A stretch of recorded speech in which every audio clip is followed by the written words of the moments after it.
Yeah.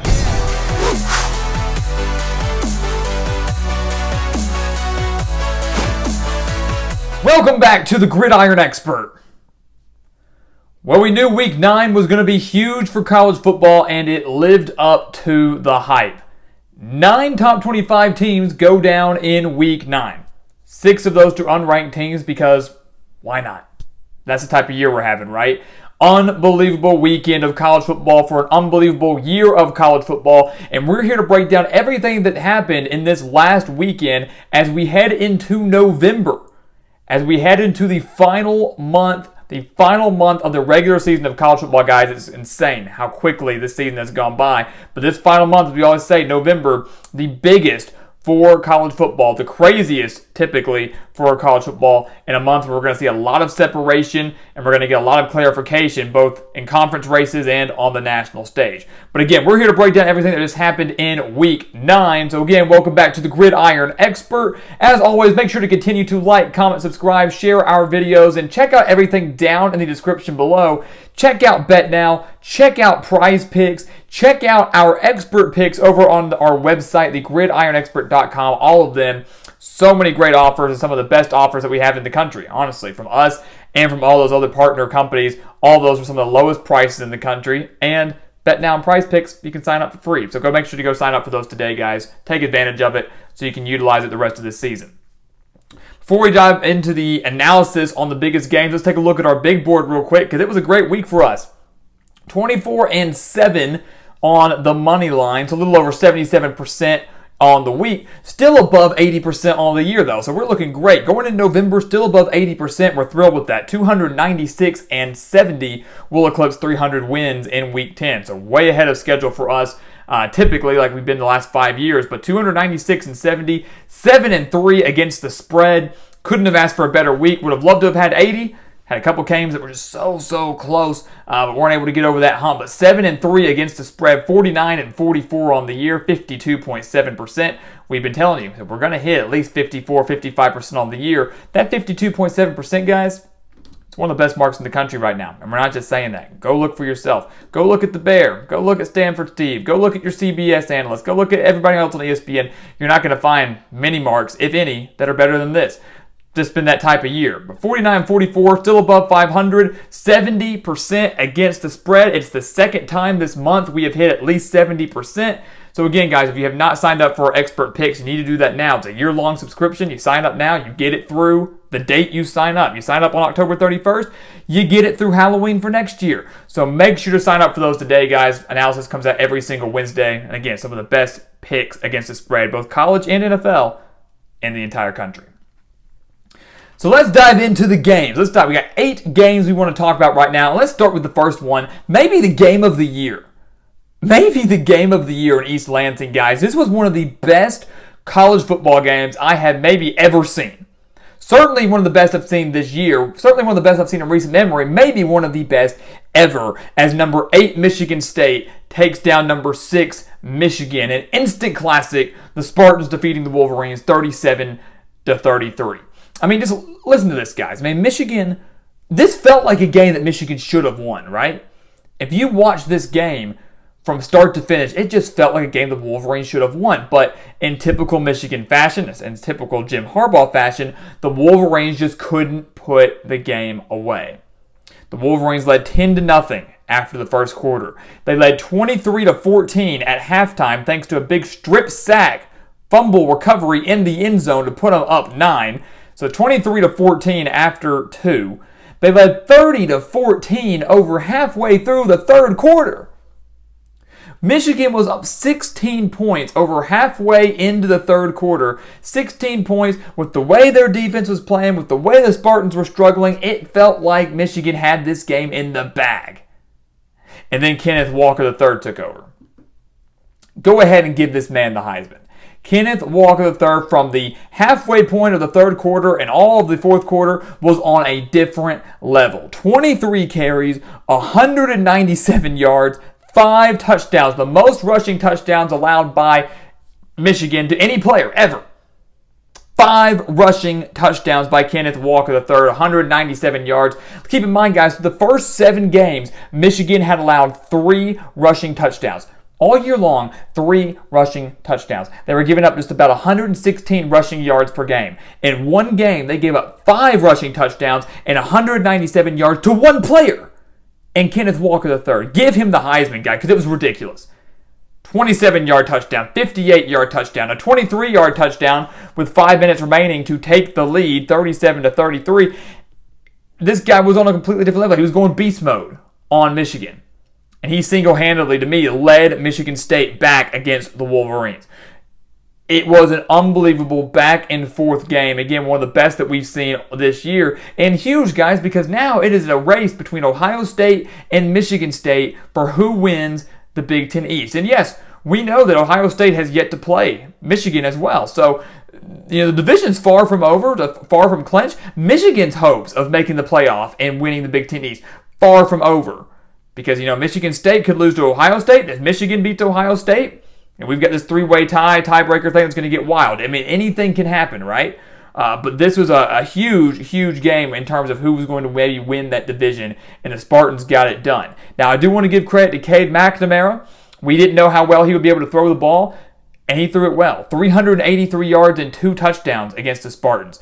How about Andrell Anthony? Didn't have a catch coming into this game. Had 155 yards and 2 touchdowns on 6 receptions, one of those being a 93-yard touchdown to get the scoring started in the first quarter. So this Michigan team, guys, still has a lot of talent, and they played their guts out, played their hearts out. But ultimately, they couldn't close it out. Michigan State, at the end of the day, was the better team.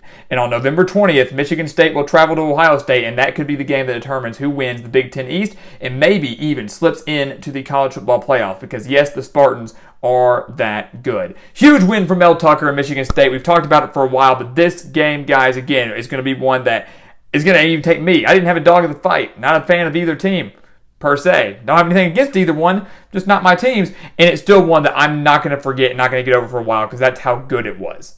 But I will say we did get that pick right. We did pick the Spartans to win that game, and we're happy about that. Sticking in the Big Ten, how about number 9 Iowa getting manhandled by Wisconsin 27-7? Wisconsin was a team that was supposed to, maybe be a playoff contender, playoff dark horse.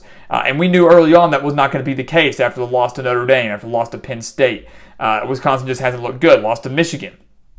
But let's keep in mind, guys, the Badgers have won 4 straight games. The Badgers are on a roll. They beat a ranked Purdue team last week and just destroyed a top 10 team in Iowa this week. The Badgers putting up 6 sacks, forcing 3 Iowa turnovers, and they held the Hawkeyes to just 156 yards of total offense. This Badgers defense is good, guys. It's really dang good. That's how they're winning games. That's how Iowa was winning games early on because of their defense. They didn't have an offense.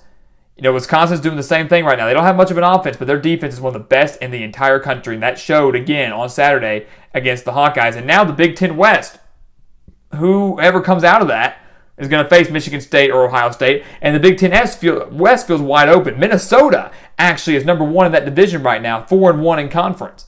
Wisconsin right behind them at 3-2. And let's keep in mind that Minnesota plays Wisconsin in that season finale. So the Big Ten West, guys, is still wide open. Iowa could still win it. Wisconsin can win it. Minnesota can win it. But right now, it feels like a 2-team race, really, between the Golden Gophers and the Badgers. And that's all because of Wisconsin taking care of business against Iowa this Saturday. So a huge win, dominant victory over the Hawkeyes. And would not be surprised to see Wisconsin jump back into the top 25. Moving over to the Big 12. How about number 16 Baylor taking down Texas 31-24? We knew going into this game, guys, it was huge for both teams' Big 12 title hopes. A win for Texas was going to create chaos for number 2. Oklahoma, obviously number 1. A win for Texas was going to create chaos. Texas, Oklahoma State, Baylor, maybe Iowa State had they not lost to West Virginia. Just that type of year. So we knew it was big for that. We knew a win for Baylor was going to take Texas out of Big 12 title consideration. It was over, and it was going to be really a race between Baylor and really Oklahoma State for who gets that second spot in the Big 12. And right now, that's what it is. It's a spot between Baylor and Oklahoma State because the Bears got the job done.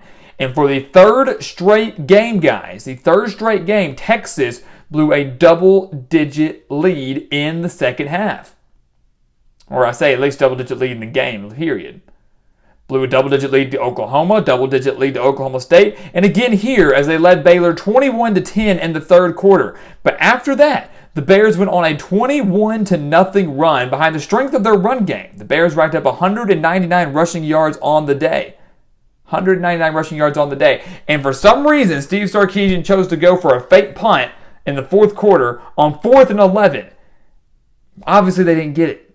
They didn't stand a chance. Baylor shut that down real quick, got the stop, scored a touchdown, and that ended up putting the game out of reach. That was the big turning point of the game for me, for the Bears and for Texas. Bad for Texas, good for Baylor. But Dave Aranda's Bears, guys, to me is a top 10 caliber team. This is absolutely a playoff dark horse. Keep in mind, they still host Oklahoma. So if Baylor is able to win out, including a win over Oklahoma in Waco, they could get a second chance at Oklahoma in the Big 12 championship game. Win there, they're in the playoff. Very similar to the situation we had back in 2019 between the Bears and the Sooners. But things are getting real in the Big 12, and Baylor needs to be taken seriously. Over in the ACC, Miami upset number 17 Pittsburgh in an absolute thrilling quarterback battle. The Hurricanes won that game 38-34, but how about this? Tyler Van Dyke, who wasn't the starter, obviously, it was De'Aaron King, but he's hurt. Tyler Van Dyke comes in, throws for 426 yards and 3 touchdowns. Kenny Pickett, who I believe is a genuine Heisman contender, might be the best quarterback going into the NFL draft this upcoming year in April. Kenny Pickett set a school record with 519 passing yards, 3 touchdowns, and he broke Dan Marino's record for most touchdowns thrown in Pittsburgh football history. And it's a shame that he broke both of those records, and it was all in a loss. You hate to see that for Pittsburgh. But Miami, how about that? Manny Diaz, maybe single-handedly saving his job this week, beat a ranked NC State team last week, comes on the road now, takes down a ranked Pittsburgh team that was hot. And Miami beat them 38-34, picking off Kenny Pickett with a little over 4 minutes left, and that ended up being the deciding factor there. Pittsburgh, despite the loss, guys, can still win the ACC Coastal. Miami not a factor in that. But, of course, the Coastal will be decided on November 20th when Pittsburgh takes on Virginia, although the Cavaliers, unfortunately, maybe going to be without Brennan Armstrong, who appeared to have some broken ribs after their loss to BYU. Moving over to the SEC, we've got number 1 Georgia doing what they do best, dominating their opponents. Georgia literally annihilated, rolled over, manhandled, whatever adjective you want to use. They destroyed Florida 34-7. And, it didn't look like it was going to be the case, right? You look at Georgia. They were only up 3-0 late in the second quarter. It was a scoreless first quarter, so Florida was hanging with them. We said Florida's going to pull out all the stops. It's a rivalry game. Anything can happen. And it looked like for a while this game was going to be relatively close, maybe going into the second half. But Georgia scored 3 touchdowns in the final 2 minutes of the second quarter to pull away, get up 24-0, and obviously the game was over at that point. I really thought the game was over after Georgia got up 10-0. I said, look, you're not going to come back down double digits against the Bulldogs. It's just not going to happen. I don't know a team that can do that. But 3 Florida turnovers led to 3 Georgia touchdowns in the span of 2 minutes in the second quarter. And it was all highlighted, of course, by the final touchdown, a pick 6 by Nakobe Dean with 7 seconds left remaining in that first half. Georgia up 24-0, ran away with it, ended up winning 34-7. This Bulldogs team, guys, defensively is the best in the country.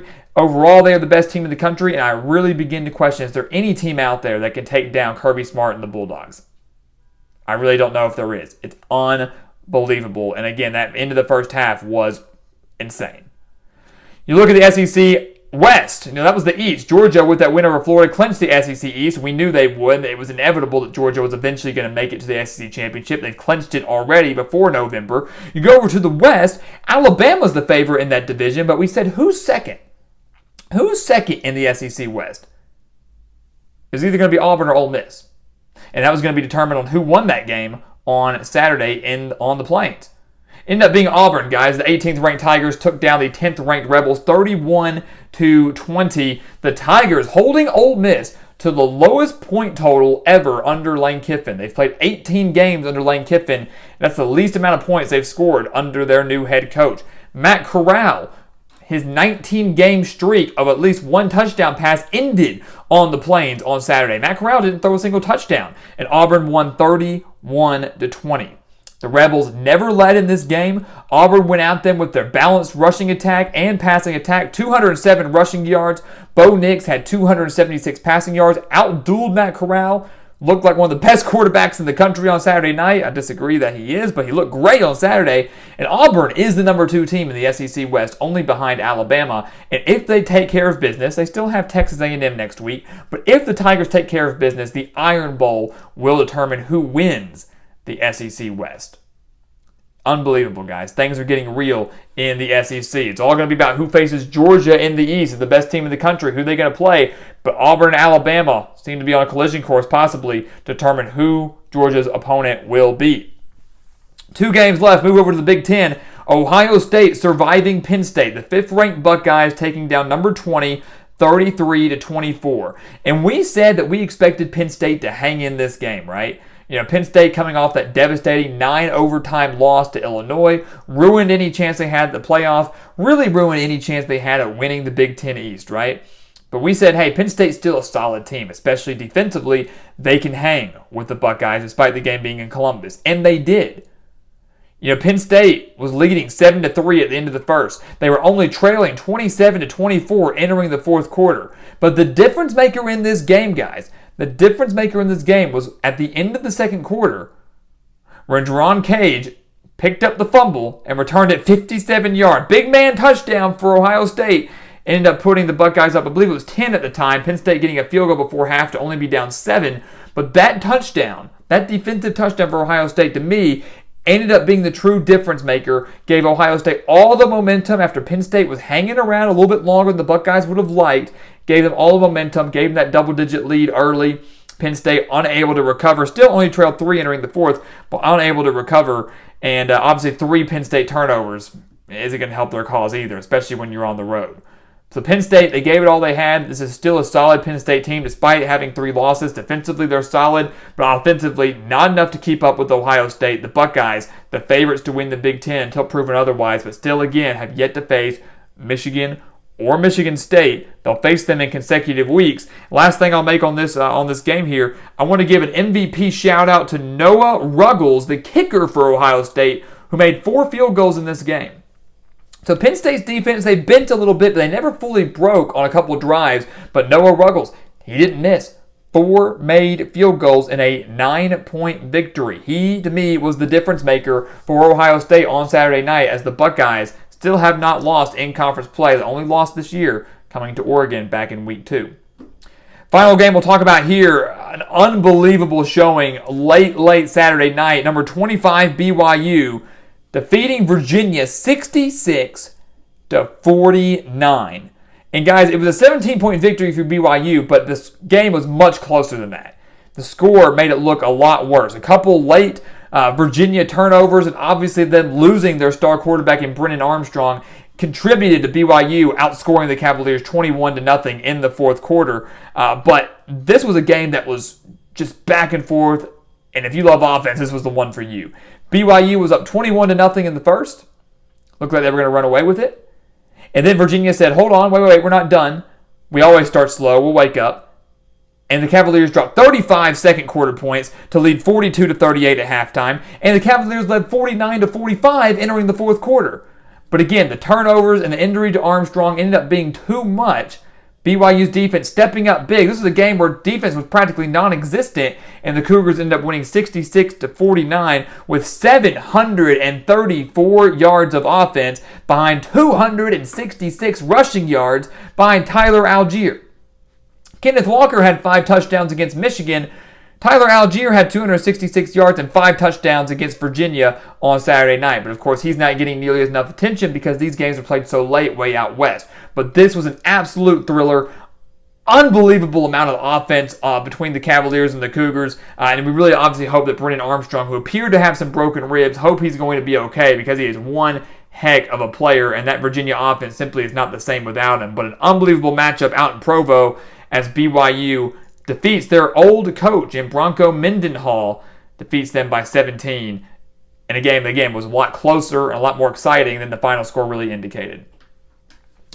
So there you have it, guys. A wild week 9. We didn't even touch on all the games. How about SMU falling to Houston? Houston returning the kickoff with 30 seconds left to take down the undefeated Mustangs. Cincinnati obviously not looking too hot against Tulane. And obviously a handful of other victories. Mississippi State taking down number 12 Kentucky in dominant fashion. A lot of games we didn't even talk about that contributed to a wild week 9 and contributed to 9 ranked teams going down. So we're going to see major shakeups in the rankings, major shakeups in our rankings. And of course, we're going to have analysis all week long as we get ready for week 10 and the first weekend of November. Again, a month and a weekend that's going to get crazy really, really quick.